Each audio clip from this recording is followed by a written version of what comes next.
Esta última clase, la clase 3 de Introducción a la Termodinámica, la vamos a dedicar a tomar la guía de problemas de termodinámica y la vamos a resolver punto a punto explicando algunos detalles que puedan resultar interesantes para ustedes que están estudiando este tema.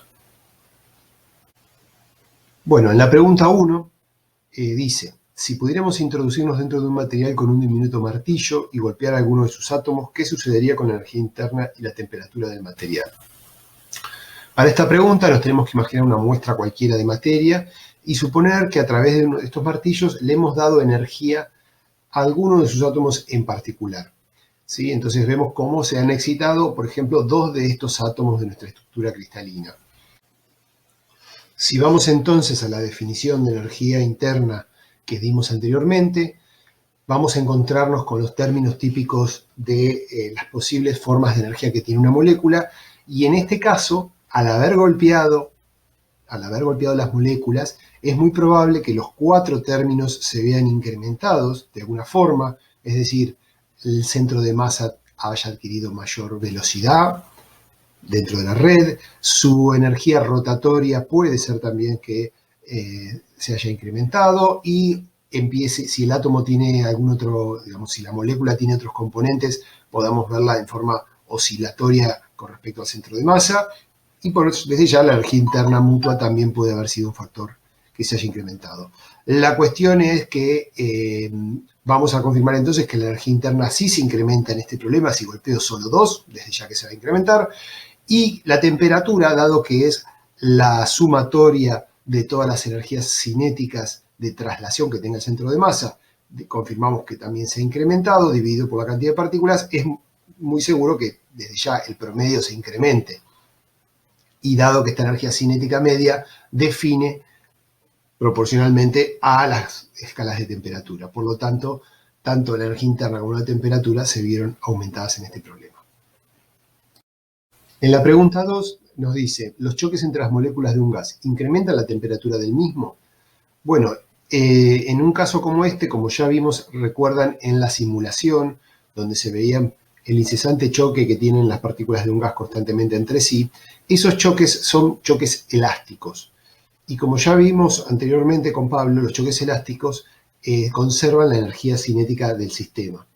Por ende, cuando yo realice un promedio de la energía cinética por unidad de partículas, seguramente que la energía que va a tener cada partícula va a estar fluctuando y variando, dado que se van intercambiando entre partículas. Pero bajo ningún punto de vista este promedio, si la cantidad de partículas es muy grande, se va a modificar sustancialmente. Por lo tanto, si la energía cinética es proporcional a la temperatura, el resultado es que el choque interno de las partículas no tiene que afectar la temperatura de la muestra. Pregunta 3. Se tiene dos cubetas, una con 2 kilogramos de agua y la otra con 1 kilogramo de agua, y un bloque de bronce de 1 kilogramo. Si todos se encuentran a la misma temperatura inicial, ¿cuál de ellos alcanzará primero los 100 grados centígrados cuando se los coloca sobre calentadores idénticos? Justificar. Bueno, este ejercicio bien lo podremos resolver con la expresión que tenemos aquí abajo, que es la expresión que relaciona el calor con el calor específico de cada cuerpo. Tendremos que ir en búsqueda de una tabla que nos permite encontrar el calor específico del bronce y el calor específico del agua, comparar con esos calores específicos cuál de ellos alcanzaría mayor temperatura. Esta sería una manera de resolverlo, pero no me parece lo que correspondería para este caso, ya que podríamos resolverlo a través de lo que llamamos el principio de equipartición, que ahora voy a pasar a explicar brevemente. Tenemos entonces las dos muestras, tenemos entonces 2 kilos de agua en una batea y 1 kilo de agua más 1 kilo de bronce en la otra batea. ¿Cuál de ellos va a alcanzar más rápido la temperatura? Bueno, el principio de equipartición nos dice que la energía térmica que uno transmite a un sistema se distribuye en forma uniforme entre todos sus elementos. Es decir, por ejemplo, en esta muestra de agua, que hay 16 partículas, es un ejemplo hipotético, si yo le llego a dar 16 joules de calor a esta muestra, 1 joule pasaría a cada una de las partículas. No vamos a esperar así que los 16 joules queden conservados en una sola partícula, sino que el movimiento aleatorio de ellas se las va a ingeniar para redistribuir la energía en forma lo más uniformemente posible. La causa de este principio en parte está en el movimiento aleatorio de las partículas, como ya hemos charlado anteriormente. La otra muestra tendría de partículas de agua la mitad que tiene el balde de 2 kilogramos de agua. Tendría entonces 8 partículas. ¿Y cuántas partículas tendremos para repartir energía en el bloque de bronce? Bueno, acá viene un detalle muy interesante. Dado que el bronce tiene una densidad mayor que la del agua, es esperable que en el bronce hayan menos partículas. ¿Por qué? Porque cada partícula pesa más. Entonces, con pocas partículas yo puedo llegar a alcanzar 1 kilogramo de masa. En cambio, en el caso del agua, dado que es más liviana que el bronce, voy a necesitar más partículas. Por ende, si yo reparto energía en cada muestra, voy a encontrarme que donde tengo menos partículas es en la muestra que tiene el bronce. Por lo tanto, si yo entrego la misma cantidad de energía, el cuerpo que más va a subir su temperatura va a ser el balde con agua y bronce, ya que aquí las energías se tienen que repartir entre menos cantidad de partículas. Entonces la respuesta es que es en este balde en el que alcanzaría más pronto los 100 grados centígrados de temperatura. Pregunta 4. Una mezcla de gas hidrógeno con gas oxígeno se encuentra a una temperatura T. ¿Cuáles moléculas se mueven más rápido? Justificar. Bueno, entonces tenemos aquí un dibujito donde se pueden ver los dos tipos de moléculas. Azules serían las de oxígeno y en rojo estarían más pequeñas las de hidrógeno, ya que sabemos que el hidrógeno tiene un peso molecular mucho más bajo. Todas las partículas golpean por igual al termómetro y le informan, al detectar la misma temperatura constante, que todas tienen la misma energía cinética media, ya que la energía cinética media es proporcional a la temperatura. Entonces, si cada partícula tiene la misma energía cinética media, y la energía cinética media sabemos que se define como un medio de masa por el valor medio cuadrático de la velocidad, ¿cómo puede ser que unas partículas de menor masa, como las de hidrógeno, desarrollen la misma energía que las partículas de oxígeno? Y eso se debe a que unas se deben estar moviendo más rápido que las otras. Bien, entonces el resultado es que las moléculas que se mueven más rápido en esta muestra son las de hidrógeno, ya que son las que menos masa tienen y más velocidad tienen que desarrollar para hacer que el termómetro detecte la misma energía cinética. Pregunta 5. ¿Cuál es la cantidad de movimiento total de las moléculas de un mol de gas en un recipiente a una temperatura de 300 Kelvin? Bien, en esta pregunta vamos a pensar en una muestra, vamos a sacar una foto instantánea, una muestra de gas, y vamos a entender que los módulos de las velocidades de cada partícula están regidos por la distribución de Maxwell-Boltzmann. Sabemos entonces que no todos tienen el mismo módulo de velocidad. Sí van a haber, por la temperatura que tiene, una gran cantidad de partículas que tengan un valor más probable que otras.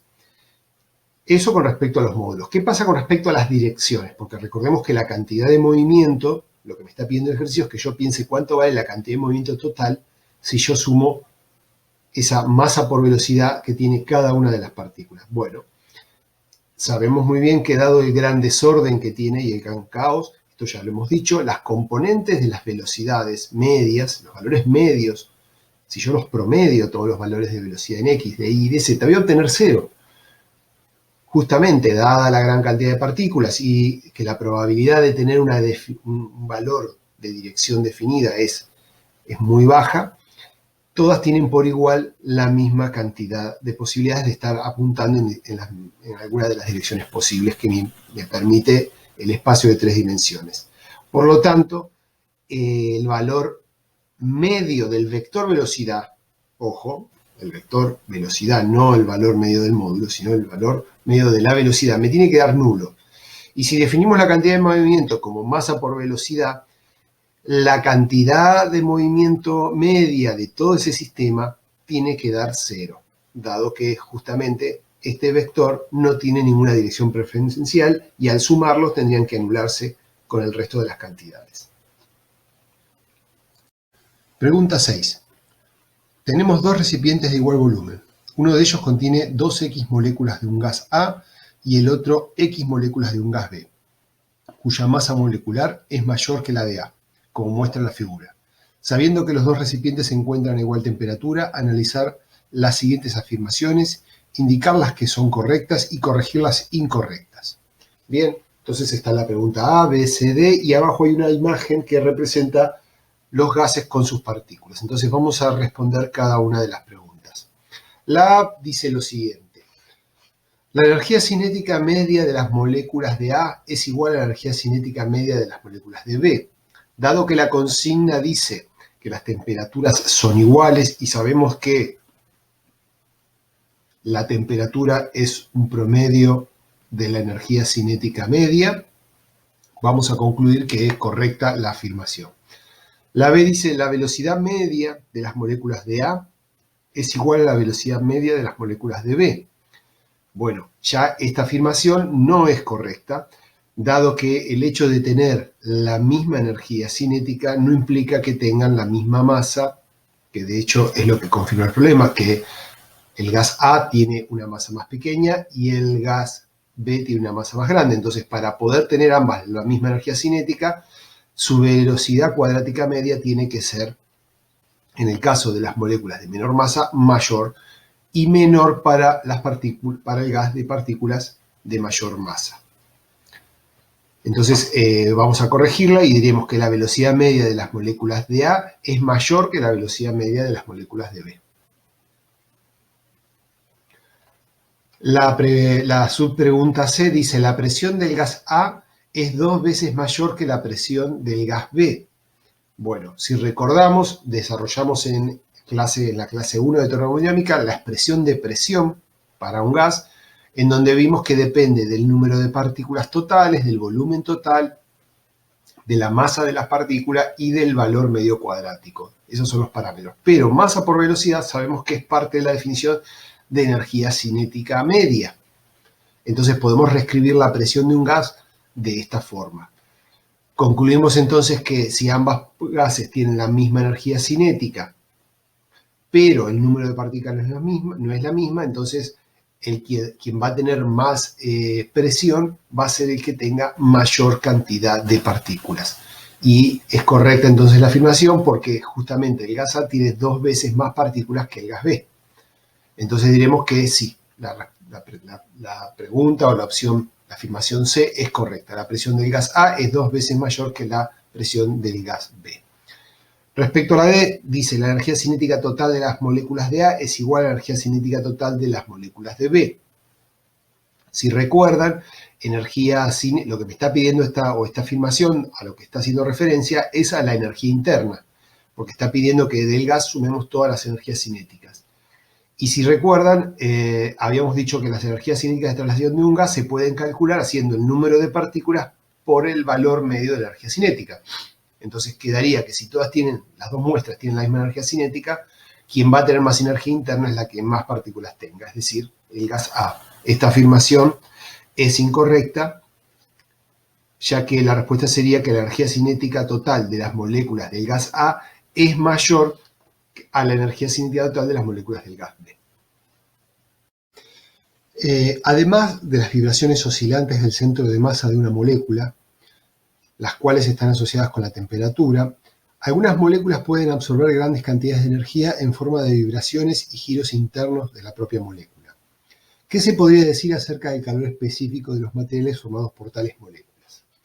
Bien, este es un tema que ya hablamos en la primera clase, donde vimos que las opciones para una molécula podían ser invertir la energía recibida en forma de calor, invertirla en el movimiento de traslación de su centro de masa, que es lo que vemos en el círculo de la izquierda. Y la otra opción es que las moléculas tengan algún tipo de forma, lo cual les permite no solo trasladar su centro de masa, sino que también pueden oscilar respecto a su centro de masa y también pueden rotar en alguno de los 3 ejes principales de rotación de cualquier cuerpo rígido. Entonces, bajo esta circunstancia, si nosotros estamos pensando en el calor específico de estos cuerpos e ingresamos la misma cantidad de calor en cualquiera de las dos muestras que tengan la misma masa, veríamos que el calor ingresado en una muestra donde la única posibilidad de esas moléculas es trasladarse, se convertiría íntegramente eso representaría un incremento de la temperatura, ya que la temperatura es proporcional, como ya lo dijimos también, a la energía cinética del centro de masa. Es decir, a cuánto se traslada el centro de masa. Eso es la temperatura, es una medida de la energía promedio del movimiento del centro de masa de una molécula. Entonces, si el mismo calor se ingresa a una muestra, donde la posibilidad no solo es trasladarse, sino también invertirse en forma de vibración, en forma de rotación y en forma de energía mutua entre las partículas, obviamente que el resultado va a ser una temperatura menor, porque hay que repartir esa energía en otras formas de energía, no solo la traslación, que es lo que mide la temperatura. El resultado sería entonces que ante la misma cantidad de calor entregado, la muestra que tiene posibilidades de realizar o invertir su energía en otras formas manifestaría menor temperatura, y si la variación de temperatura es menor, el calor específico es mayor. Por lo tanto, esos materiales formados por tales moléculas tendrían un calor específico más alto. ¿Sí? Esa sería la explicación a la pregunta número 7. Bien, entramos ahora en la parte de problemas de la guía. Problema 1. Suponer que se tiene dos cuerpos de igual masa, uno de oro y otro de vidrio, ambos a 150 grados centígrados. ¿Habrá alguna diferencia en las temperaturas finales de equilibrio si se les añade a ambos la misma cantidad de agua a temperatura ambiente? Justificar. Bueno, este problema hay que pensarlo de alguna forma a través de cuerpos. Por ejemplo, acá tenemos el cuerpo de oro puesto dentro de un calorímetro, es decir, de un recipiente que no intercambie energía, no intercambie calor con el medio ambiente. Entonces, todo el proceso de intercambio de temperatura entre el agua y la porción de oro va a ser dentro de un calorímetro. Lo mismo para el vidrio. Acá tenemos los dos sistemas. Y claramente las muestras a 150 grados centígrados van a intercambiar calor con el agua. ¿Sí? Estamos seguros que dado que la temperatura mayor la va a tener, en este caso el oro, el agua a temperatura ambiente, que podemos suponer en 20 grados centígrados, va a ser receptora de este flujo de calor.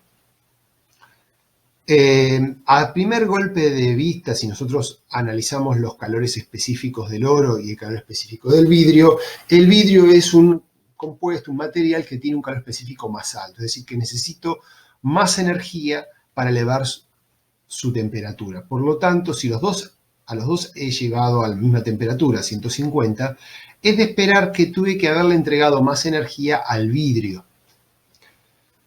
Bien, por ende, si considero que la masa de agua es mucho más grande, o por lo menos tiene muchas más partículas para repartir que las muestras que tengo aquí, es muy probable que quien más energía entregue, al buscar el equilibrio térmico entre estas dos muestras, sea la muestra de vidrio. ¿Sí? Y entonces es muy probable que la temperatura de equilibrio alcanzada sea mayor en este recipiente, comparado con este que su energía térmica almacenada es mucho menor. Esta es una forma de justificarlo muy por arriba o muy cualitativa. Si queremos ir a hacer cuentas y a comparar un poquito, tenemos que usar el primer principio de la termodinámica. Entonces tendremos que tomar un sistema y aplicar el primer principio para uno de los sistemas, donde vamos a concluir que por ser un sistema cerrado, el sistema no tiene variación de energía interna. Es decir, si tomamos al agua y al oro, por ejemplo, como un sistema único, su energía interna puede haber variado la del oro, puede haber variado la del agua, pero en suma la variación total tiene que ser cero, ya que no hay intercambio de calor con el exterior. El trabajo, no se realiza ningún tipo de trabajo externo, esto no se le pone en paletas, como la experiencia de Joule, ni se lo comprime como un gas, no se le hace ningún tipo de trabajo externo, por ende también va a ser cero. Esto nos da que el calor que va a recibir el sistema es nulo. Por lo tanto, ese calor nulo para todo el sistema no significa otra cosa que la suma del calor que transfiere el oro y con el calor que absorbe el agua, la suma de esos dos calores tiene que ser nulo. Es decir, tienen que ser iguales y cambiados de signo. Y es lo que esperamos, dado que este es un sistema cerrado. Si desarrollamos los calores de cada objeto con la expresión masa, calor específico por delta T, y en el delta T ponemos a la temperatura de equilibrio igual tanto para el agua como para el oro, porque suponemos que este sistema va a llevar a un equilibrio térmico donde esas temperaturas van a ser iguales. Fíjense que me quedan en la resta las temperaturas de partida, que van a ser la temperatura inicial del oro, que es 150 grados, y la temperatura inicial del agua. Si despejo de acá la temperatura de equilibrio, la expresión que me queda, por más que no tengo valores certeros de este problema, lo único que sé es que partimos de la misma masa de vidrio y que de oro, partimos de las mismas temperaturas iniciales del oro y del vidrio, y que la temperatura del agua es una temperatura ambiente, nos queda esta expresión, por más que no conozcamos las masas participantes, nos queda algo así como una especie de promedio, o mejor dicho, como una especie de cálculo de centro de masa. Recuerdan que el cálculo de centro de masa era la masa por un coeficiente de distancia. Bueno, acá no hablamos de distancia, sino que hablamos de temperatura, y la masa tiene un coeficiente por delante que es el calor específico. Entonces, muy bien sabemos que la temperatura de equilibrio va a quedar entre estos dos valores, en algún punto entre estos dos valores. Entonces, volviendo a la pregunta que me hace el problema, me dice, ¿en cuál de los dos sistemas la temperatura de equilibrio va a ser mayor? Fíjense que en aquel donde el coeficiente, el calor específico sea más grande, ¿sí? En aquel sistema donde el calor específico sea más grande, la temperatura de equilibrio va a ser llevada o tironeada hacia la temperatura inicial de la muestra de oro, ¿sí? Es decir, que si el vidrio es el calor específico más alto de los dos, quiere decir que al final es el vidrio el que va a alcanzar, el sistema vidrio-agua, el que va a alcanzar su temperatura de equilibrio mayor, ¿sí? En el promedio.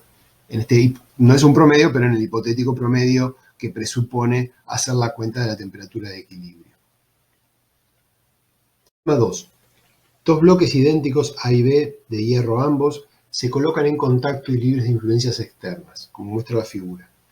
Las temperaturas iniciales de los bloques son: la temperatura de A son 200 grados centígrados y TB 50 grados centígrados. De acuerdo con el punto de vista de los científicos actuales, la pregunta A dice, después de cierto tiempo, ¿qué sucede con la energía interna de A y con la de B? Inciso B, ¿hubo transferencia de energía de un bloque a otro? ¿En qué sentido justificar? Bien, dado que las partículas que tiene una muestra, en el caso este, la muestra A, tiene mayor temperatura que la de B, su energía cinética media de estas partículas es mayor. Claramente que en la interfase, el golpe térmico de las partículas de mayor energía van a transferir a las de menor energía una determinada cantidad de calor. Calor que va a ir, obviamente, pasando del cuerpo A al B. Entonces, cuando la pregunta dice, después de cierto tiempo, ¿qué sucede con la energía interna de A? Bien, la energía interna de A tiene que disminuir en pos de que los cuerpos alcancen el equilibrio térmico, es decir, que la energía cinética media de uno y otro cuerpo alcance el mismo valor. Y obviamente que B va a incrementar su energía interna. Si el sistema, como dice, está en contacto y libre de influencias externas, la misma cantidad de energía interna que pierde A la tiene que ganar B obligadamente por el primer principio de la termodinámica o primera ley de la termodinámica. ¿Hubo transferencia de energías de un bloque al otro? Por supuesto que sí, hubo una determinada cantidad de calor, que la podemos señalar de esta manera, y el sentido es desde el cuerpo A hacia el cuerpo B. Una forma de justificar esto es realizando las cuentas que hicimos en el problema anterior, es decir, proponiendo que los calores sumados de los dos cuerpos tienen que dar 0, entonces cuando yo desarrollo las dos expresiones voy a tener que la masa y el calor específico es la misma de ambos miembros, por lo tanto se puede anular, sacar factor común y anular de la ecuación, y llegar a lo que habíamos dicho anteriormente. La temperatura de equilibrio resulta ser un promedio. En este caso es el promedio exacto, ya que los cuerpos involucrados tienen la misma masa y el mismo calor específico. Entonces, fíjense que la suma me da justo una temperatura de equilibrio de 125 grados centígrados. Es el punto medio entre estos dos puntos. Bien, si los calores difieren, los calores específicos difieren o las masas difieren, este promedio puede ir en una u otra dirección, acercándose más a una temperatura inicial u a la otra. Bien, el problema 3 pide que consideremos dos tanques de gas, uno que contiene 1 kilogramo de oxígeno a una temperatura de 100 grados centígrados y el otro que contiene 0,7 de helio a 150 grados centígrados. Los calores específicos del oxígeno y del helio son, y da los valores, 650 y 3150 respectivamente. Si los dos tanques se ponen en contacto térmico entre sí, como indica la figura, pudiendo intercambiar calor pero no gas, los dos gases finalmente alcanzarían la misma temperatura. ¿Cuánto vale esa temperatura T de equilibrio? Bueno, un poco al leer la consigna fui anticipando la respuesta, ya que es esperable que un sistema puesto en contacto y aislado, sus partículas intercambien energía hasta que el promedio se distribuya uniformemente entre las dos muestras, lo que llamamos comúnmente temperatura de equilibrio, y el procedimiento es muy parecido al que llevamos adelante en el problema 1 y en el problema 2. Bien, entonces esto no lo vamos a desarrollar, este problema, pero vamos a dejar la respuesta que está dada en la guía para que lleguen a ese valor. Respecto al valor que aparece en la guía, puede ser que ustedes lleguen a otro valor. En mi caso rehice las cuentas y mi resultado fue 138,4 grados centígrados. Difiere del resultado que aparece en algunas cifras significativas nada más. Solamente se puede deber a la cantidad de decimales que se hayan usado en las cuentas. Problema 4. Cierta cantidad de municiones de plomo cuya masa es 100 gramos se vierte en un tubo de ensayo. El tubo se sumerge parcialmente en un vaso de agua hirviendo y hasta que las municiones alcanzan una temperatura de 100 grados centígrados. Se pasan las municiones calientes a un recipiente con 100 gramos de agua a 20 grados centígrados. La mezcla se agita suavemente hasta que alcanza una temperatura de equilibrio de 22,41 grados centígrados. ¿Cuál es el calor específico de las municiones de plomo? Desprecie el efecto del recipiente. Bien, básicamente este es un problema también de dos sustancias que se mezclan. Una que es el plomo, que está a 100 grados centígrados, se mezcla con agua a 20 grados centígrados. El procedimiento vuelve a ser parecido a lo que ya hicimos anteriormente. Considerar que la energía interna del sistema se conserva, es decir, esto sería despreciar el efecto del recipiente, es decir, que el recipiente no va a absorber energía en este problema. Y en base a esa idea se arma la misma ecuación, pero en vez de despejar la temperatura de equilibrio, acá se despeja el calor específico del plomo, ya que la temperatura de equilibrio es dato y es 22,41. El resultado, cuidado, no está mal, es correcto, pero está dado en gramos. Bien, si pasamos a la unidad kilogramos, va a quedar 129,8 y está ajustado a la cantidad de cifras significativas que tienen ustedes acá como dadas en el problema. Problema 5. La gráfica de la figura representa la cantidad de calor absorbido por dos cuerpos, A y B, en función de su temperatura. B posee una masa de 100 gramos y no se conoce la masa de A. Indicar y justificar las afirmaciones incorrectas. A continuación hay 5 afirmaciones y un gráfico con datos abajo en el problema, como se puede ver en esta imagen. Si comenzamos por la primera afirmación, dice la pendiente de la gráfica Q en función de la temperatura, es decir, calor en función de la temperatura para un cuerpo dado, proporciona el valor de su capacidad térmica. Bien, la capacidad térmica o capacidad calorífica, dado los datos que me provee la gráfica, sí me permitirían calcular, fíjense, si la capacidad, ya que la capacidad calorífica o capacidad térmica está dada por esta expresión, que al despejarlo, fíjense, es el calor recibido por el cuerpo y la variación, lo que representaría una variación en el eje de ordenada dividido una variación en el eje de abscisa. Eso sería la pendiente de cualquiera de estas rectas que vemos acá. La afirmación B dice la capacidad térmica de B tiene un valor de 40 calorías sobre grado centígrado y si respetamos lo que dijimos anteriormente, que la pendiente de estas gráficas es el calor dividido la temperatura, la variación de temperatura, y hacemos las cuentas para la recta B, correspondería a 40 calorías sobre grado centígrado. La capacidad térmica de A no puede calcularse porque no se conoce su masa, dice la afirmación C, y esta afirmación es incorrecta, dado que de la misma forma que calculamos la capacidad térmica en el caso anterior, en la pregunta, en la afirmación B, lo podemos hacer nuevamente con los datos que tenemos, a pesar de no conocer su masa, porque la capacidad térmica no requiere conocer la cantidad de masa que tiene el cuerpo. Es solamente un cálculo que se hace específicamente conociendo los datos de calor absorbido y variación de temperatura. La afirmación D dice el calor específico de B vale 0,4 calorías grado sobre grado centígrado. Esto es correcto, dado que el calor específico sí se puede calcular en el caso de B, porque el problema da la masa, que vale 100 gramos. Entonces podemos hacer el cálculo de la cantidad de calor absorbido por el cuerpo, la masa involucrada y la variación de temperatura me terminaría dando 0,4 calorías sobre grado centígrado. Por último, la afirmación E dice el calor específico de A no se puede calcular porque no se conoce su masa, y eso es correcto, ya que la expresión para calor específico no solo necesita el calor y cuánto varía la temperatura, sino también la masa involucrada en el experimento. Problema 6. Se suministra la misma cantidad de calor a 5 bloques de sustancias y masas diferentes.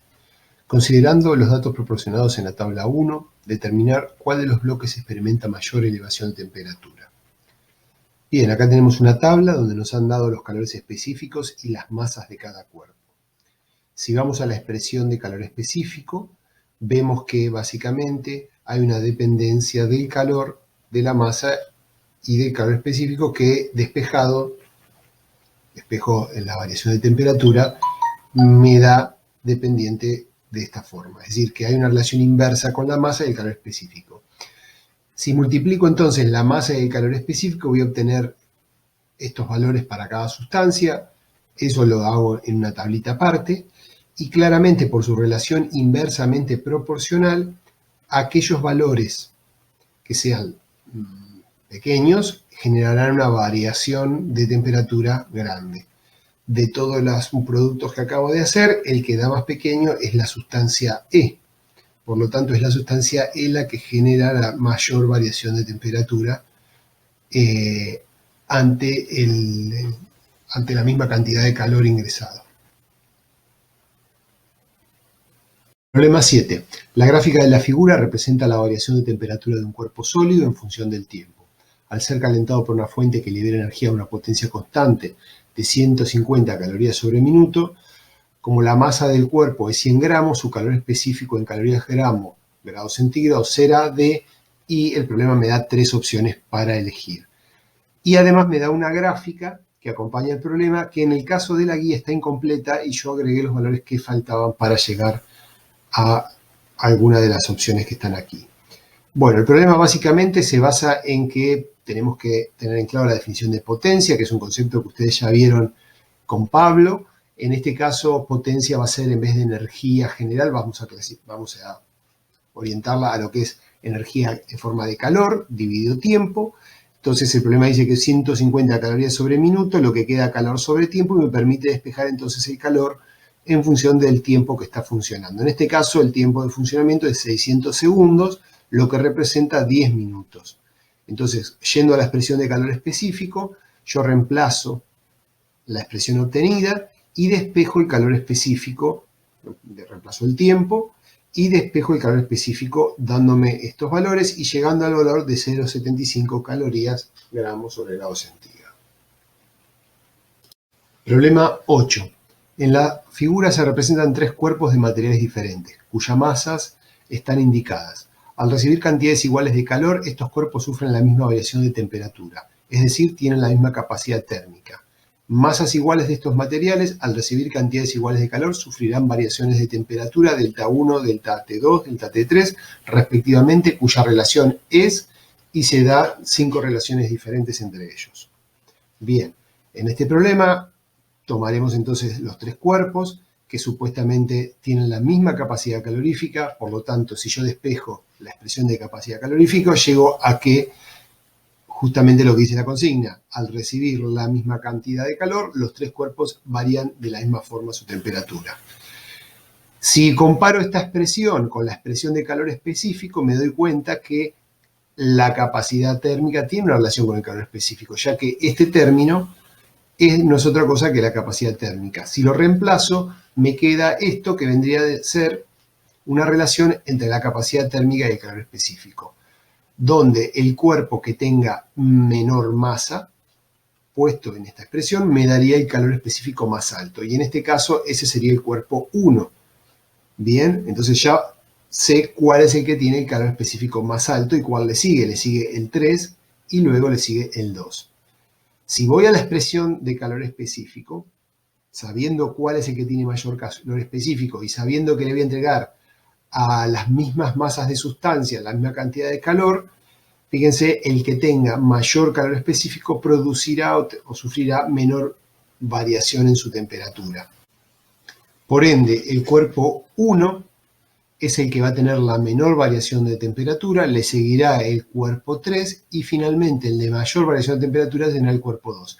La opción de todas que mejor corresponde con lo que acabo de decir es la opción B, donde se ordenan las variaciones de temperatura de la misma forma en como lo pensé anteriormente. Problema 9. Un poderoso ventilador eléctrico se enchufa y se hace funcionar en un cuarto aislado térmicamente durante 14 horas y girando en sentido horario. Después de transcurrido esas primeras 14 horas, se invierte su sentido de giro. Al cabo de 28 horas se desconecta el ventilador. Y a continuación siguen una serie de preguntas al respecto de esta situación. Bien, entonces vamos a responder cada una de las preguntas. La primera pregunta dice, ¿qué se puede decir acerca de la temperatura y la energía del cuarto antes y después de las 28 horas? Bueno, entonces tenemos un sistema aislado que es el cuarto y que dentro de él hay una serie de moléculas que conforman el aire de la habitación y un ventilador que va a ponerse en movimiento desde a partir del instante cero. Ni bien se pone en movimiento, está claro que el ventilador se va a comportar como la batidora del problema de Joule. ¿Se acuerdan que esa batidora movía las partículas de agua e incrementaba la temperatura? Bueno, el ventilador va a jugar el mismo papel en este problema. Aunque suene contradictorio, un ventilador puesto en una habitación, a través de sus aspas, golpea las partículas y les introduce mayor energía cinética. Y es por eso que decimos que este ventilador, en este problema, lo que está produciendo es una elevación, va a producir una elevación en la energía cinética media de las partículas. No nos tiene que sorprender esta contradicción porque generalmente asociamos los ventiladores con objetos que nos refrescan y nos ayudan a bajar la temperatura corporal. Y esto es correcto porque los ventiladores lo que hacen es lanzar un flujo de partículas a temperatura ambiente sobre nuestro cuerpo que suele estar a una temperatura más alta que el medio ambiente. Entonces, esas partículas que tienen una energía cinética media más baja que nuestro cuerpo, realmente nos producen una sensación de frescor, una sensación de que nos está sacando el calor del cuerpo. Y eso es correcto, pero en este problema donde la habitación está cerrada y lo único que hace este ventilador es revolver las partículas dándole mayor energía cinética. El ventilador se pone a funcionar en tiempo cero y se pone a girar en un sentido durante 14 horas. Durante esas 14 horas claramente va a haber incrementado la energía cinética media y luego se invierte el sentido después de las 14 horas y gira en el sentido contrario, hasta que el ventilador se apaga a las 28 horas y el sistema claramente ha elevado su temperatura. Entonces, cuando el ejercicio pregunta qué se puede decir acerca de la temperatura, esta se ha elevado. Y la energía del cuarto claramente también se ha incrementado porque la energía cinética media se elevó. Así que esa es la respuesta al inciso A. En el inciso B dice realizar un gráfico esquemático de temperatura en función del tiempo y otro de energía en función del tiempo para el cuarto en donde se visualicen las 28 horas de funcionamiento del ventilador y una hora antes de su conexión y una hora después de su conexión. En este inciso nos pide hacer un gráfico de la temperatura en función del tiempo y claramente antes de que el problema comenzara la habitación seguramente tenía una temperatura y a medida que el ventilador funciona durante 14 horas, esa temperatura se eleva, por las razones que ya explicamos anteriormente, y durante las 14 horas restantes, donde el ventilador gira en sentido contrario, también se va a seguir elevando la temperatura. El resultado final va a ser que se estabiliza, dado que es un cuarto cerrado, térmicamente, va a conservar su temperatura más elevada luego de finalizar las 28 horas. Bien, en el gráfico de energía en función del tiempo, lo que vamos a observar es un comportamiento muy parecido, ya que la energía interna de este sistema depende exclusivamente de las energías de las partículas que lo conforman. y que son las partículas de aire mayormente. Entonces, si esas partículas han incrementado su energía cinética media porque incrementó su temperatura, es esperable que la energía interna también se vea incrementada en la misma proporción. Obviamente estamos usando en el eje de ordenada otra unidad que es la unidad de energía de Joule. Entonces, el sistema surge con una energía interna ya dada por su temperatura ambiente y cuando finaliza, al tener una temperatura ambiente mayor, tuvo que haber habido un salto en la energía interna. Ese salto en la energía interna básicamente nos está diciendo que, según la primera ley de la termodinámica, que tuvo que haber habido o el ingreso de alguna fuente de calor o el ingreso de algún trabajo. Bien, entonces analicemos un poquito esto, dado que es muy interesante esta situación, porque dijimos inicialmente que el sistema estaba completamente aislado, pero no era tan así. Estaba aislado térmicamente, pero seguramente que un cable eléctrico le suministraba electricidad, energía eléctrica al ventilador para que éste funcionara. Entonces el sistema, podemos decir que estaba cerrado, es decir, no había ingreso de calor, pero sí hubo trabajo externo en forma de trabajo eléctrico. Bien, entonces hubo un trabajo y ese trabajo, dado que la variación de energía fue positiva, ese trabajo tuvo que ser también positivo, es decir, que el sistema, el entorno al sistema, el medio ambiente del sistema, lo que rodea, tuvo que haber hecho un trabajo positivo sobre él. No comprimiendo la habitación, no haciendo otra cosa más que ingresando electrones, ¿sí?, en movimiento que le produjeron acción al motor, que es el que finalmente produjo el trabajo mecánico sobre las partículas. Bien, y ese trabajo tiene que haber sido, si es del medio ambiente hacia el sistema, tuvo que haber sido positivo. Bien. La pregunta C dice, el ventilador eléctrico del ejercicio anterior se conecta a un banco de baterías de larga duración que se encuentra ubicado en el piso del cuarto. El ventilador se enciende y funciona hasta que las baterías se agotan. Responder. ¿Qué puede decirse de la energía del cuarto antes y después del funcionamiento del ventilador? ¿Qué puede decirse de la temperatura del cuarto antes y después del funcionamiento del ventilador? Bien, entonces fíjense que hemos hecho un dibujito en donde representamos a la habitación, pero ahora la energía, en vez de venir desde afuera, está introducida dentro del mismo cuarto o habitación. Bien, entonces, ¿qué vamos a decir de esta habitación a través de la primera ley de la termodinámica o el primer principio de la termodinámica? Básicamente ahora sí tenemos un sistema cerrado, es decir, si hacemos la variación de energía interna del sistema, descubrimos que no va a haber intercambio de calor con el entorno de la habitación, ni tampoco va a haber ningún tipo de trabajo, porque ahora el cable que alimenta el ventilador está dentro de la habitación con una fuente de energía que también está dentro de la habitación. Entonces, ahora sí vamos a decir que la variación de este sistema va a ser igual a cero. Si pensamos en un gráfico de energía interna en función del tiempo, vamos a imaginarnos que este va a mantenerse constante tanto antes de haber empezado a funcionar el ventilador hasta después de haber funcionado. No hay razón para pensar que esta energía interna se vea incrementado, ya que no encontramos ni fuente de calor ni trabajo externo que llegue a la habitación. Ahora, eso sí, la gráfica de energía interna la dibujamos un poco más arriba que antes. Fíjense que antes partimos aproximadamente desde esta posición y vimos que se incrementaba hasta pasadas las 28 horas. Pero ahora la dibujamos un poquito más arriba porque la habitación tiene baterías.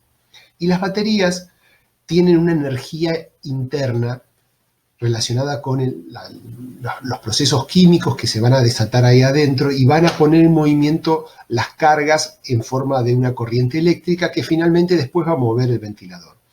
Esa energía química no es otra cosa que energía potencial mutua de las moléculas y por ende hemos introducido un elemento dentro de la habitación que tiene una energía interna elevada.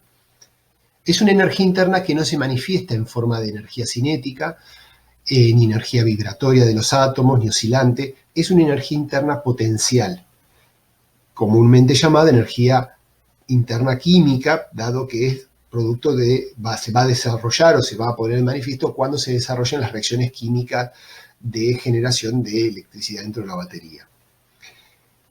Pero cuando vamos al gráfico de temperatura, vemos que el aire de la habitación sí fue agitado por el ventilador y por ende tuvo que haber habido desde su temperatura inicial a su temperatura final un incremento porque básicamente el ventilador funcionó y por lo tanto las moléculas tuvieron que haber ganado energía cinética media. ¿Cómo vamos a explicar esta aparente contradicción? No, pero ¿cómo vamos a explicar esta diferencia entre los gráficos con el primer principio de la termodinámica? Bueno, vamos a pensar que hay dos subsistemas en este problema. Va a estar el subsistema de aire, por un lado, de la habitación, y por el otro el subsistema de la batería. Estos subsistemas claramente no van a recibir ningún tipo de flujo de calor entre ellos, pero sí van a intercambiar trabajo. Por un lado, el subsistema de aire de la habitación va a estar recibiendo un trabajo externo y el subsistema de la batería va a realizar un trabajo hacia el entorno que sería el aire que lo rodea. Entonces, si miramos este sistema como dos sistemas complejos, fíjense en este dibujo, pensamos en el aire por un lado y la batería por el otro, claramente hay un trabajo que realiza la batería en forma de trabajo eléctrico hacia afuera del sistema batería y ese trabajo el ventilador se encarga de introducirlo dentro del aire en forma de trabajo mecánico. Entonces, cuando aplicamos el primer principio, vemos que queda definido de esta manera. Fíjense entonces que el trabajo del aire y el trabajo de la batería tienen signos contrarios, pero cuando los sume van a tener que dar un trabajo total del sistema cero. Es decir, que se verifica lo que dijimos anteriormente y podemos explicar por qué razón se incrementa la temperatura, pero no así la energía interna de todo este cuarto. Bueno, con esta clase terminamos finalmente la introducción a la termodinámica de Física 1. Sepan disculpar algunas fallas o errores que tuve en el diseño y en la exposición del tema, producto un poco de haber sido la primera vez que he realizado un video de este tipo, pero no duden en escribirme a mi correo si vieron algún error, si vieron alguna falla en el video que podemos corregir. Con gusto voy a aceptar críticas y también, por favor, acérquenme dudas con respecto a los ejercicios que están realizando de termodinámica. Sería muy interesante poder dialogar con ustedes y que me propongan sus dudas y charlemos un poco a través de correos electrónicos sobre termodinámica en general y la resolución de problemas. Me despido, les deseo muchos éxitos en la finalización de esta materia y hasta pronto. Adiós.